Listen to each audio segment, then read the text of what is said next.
बोलिए सदगुरु देव की जय।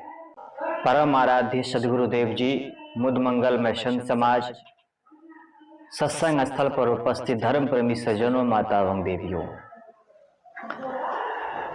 सदगुरु कबीर की वाणी। सदगुरु कबीर कहते हैं, बोल तो अमोल है जो कोई बोले जान, हे तराजू तौल के तब मुख बाहर आन।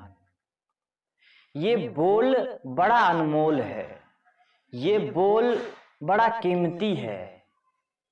आप इतिहास उठाकर देख सकते हैं, बोलने के वजह से महाभारत हुआ। गलत बोल गए, इनके कारण महाभारत छिड़ गया।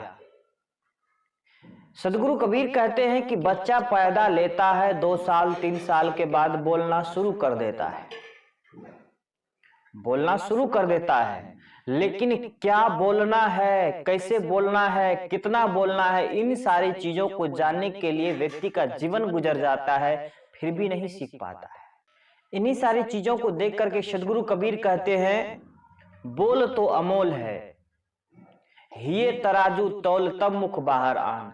सदगुरु कबीर की वाणी इतना अनमोल, इतना कीमती है कि जो व्यक्ति समझ ले, सीख ले, सुन ले और धारण कर ले, तो जीवन में सिर्फ और सिर्फ उनके जीवन में सिर्फ और सिर्फ शांति ही और सुकून ही होगा।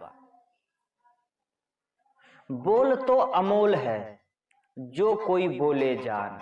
ये बोली, ये मुख से बोलना क्या है, क्या बोली निकालना है, ये व्यक्ति सीख ले तो जीवन में कभी कलह नहीं हो सकता है। आज घर घर की कहानी है, सास बहू में झगड़ा क्यों होता है? सिर्फ बोलने के कारण। भौजाई और ननद में झगड़ा क्यों होता है? सिर्फ बोलने के कारण। किसी व्यक्ति के बीच झगड़ा होता है तो सिर्फ बोलने के कारण। सामने वाला अकड़ में बोल दिया और सुनने वाले को लगता है, भाई किसके पास अकड़ है, तुम्हारे पास क्यों नहीं है। एक दूसरे को नीचा दिखाने के चक्कर में झगड़ा हो जाता है और उस झगड़ा में हम और बोलते जाते हैं। एक के लिए बोलते हैं तो दूसरा भी हमारे लिए बोल देता है और बोलते बोलते बात महाभारत तक पहुंच जाता है, युद्ध छिड़ जाता है, कोर्ट कचहरी तक बात पहुंच जाती है। जीवन में शांति और सुकून नहीं रह जाता, जीवन में सिर्फ कलह ही रह जाता है, जीवन में सिर्फ दुख ही रह जाता है। और हम चाहते हैं इस दुख से बाहर निकलना, तो ये असंभव है। हमारा कर्तव्य भी वैसा होना चाहिए, तभी हमारा जीवन सुखमय हो सकता है। हम कार्य करें दुख की और हम चाहे इच्छा जाहिर करें कि हमारे जीवन में सुख हो, तो ये नहीं हो सकता है। अगर आपको जीवन में सुकून चाहिए, शांति चाहिए, जीवन सुखमय चाहिए, तो आपको सबसे पहले अपने जुबान पे ताला लगाना होगा। आपके जुबान से ऐसे कौन से तीर निकल रहे हैं, इनको आपको तराजू, ही तराजू तौल के अपने हृदय रूपी तराजू में तौलना होगा कि जो शब्द हम बोल रहे हैं, ये शब्द सामने वाले के लिए कितना घातक हो सकता है और कितना लाभदायक हो सकता है। इन बातों को जब आप अपने तराजू, ही तराजू, जब अपने हृदय रूपी तराजू में तौलेंगे और तब मुख से बाहर निकालेंगे, तो आपको मालूम पड़ेगा कि वाकई में सदगुरु कबीर की वाणी तो शोध किया हुआ वाणी है। सदगुरु कबीर की वाणी तो अनमोल वाणी है, वैज्ञानिक दृष्टि का शब्द है। सदगुरु कबीर ऐसे ही महान संतों में नहीं गिना जाता। महान संतों के सम्राट, संतों के सम्राट सदगुरु कबीर को माना जाता है। क्यों? क्योंकि उनके वाणी इतने अनमोल है, एक एक वाणी इतने सटीक है कि आदमी अगर उनके वाणी को अमल करे, धारण करे जीवन में, तो उनके जीवन से कभी सुख दूर नहीं हो सकता है। इसीलिए ये तराजू तौल के जब भी कोई वाणी बोले, तो अपने तराजू, अपने हृदय रूपी तराजू में तौले। सास बहू को उल्टा सीधा बोल देती है, यही सोचकर अरे वो तो हमारे नीचे जी रही है, हमारे अंडर में रहना चाहती। लेकिन याद रखना, किसी को आप अपने अंडर में रखोगे तो आपको भी उसके अंडर में होना पड़ेगा।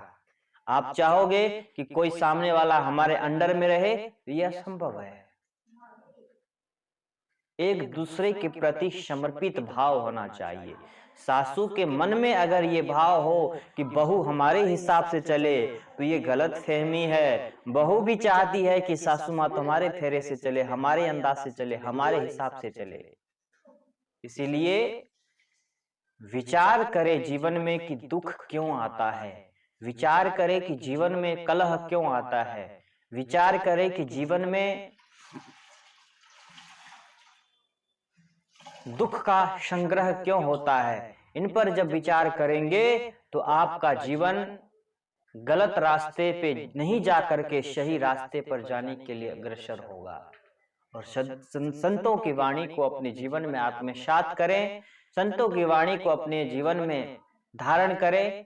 आपका जीवन अनमोल होगा, आपका जीवन आदर्शमय होगा, आपका जीवन उत्तम होगा। और सद्गुरु कबीर की वाणी को हमेशा आत्मसात करके चले, आपका जीवन धन्य होगा। इन्हीं चंद शब्दों के साथ मैं अपनी वाणी को विराम लेता हूं।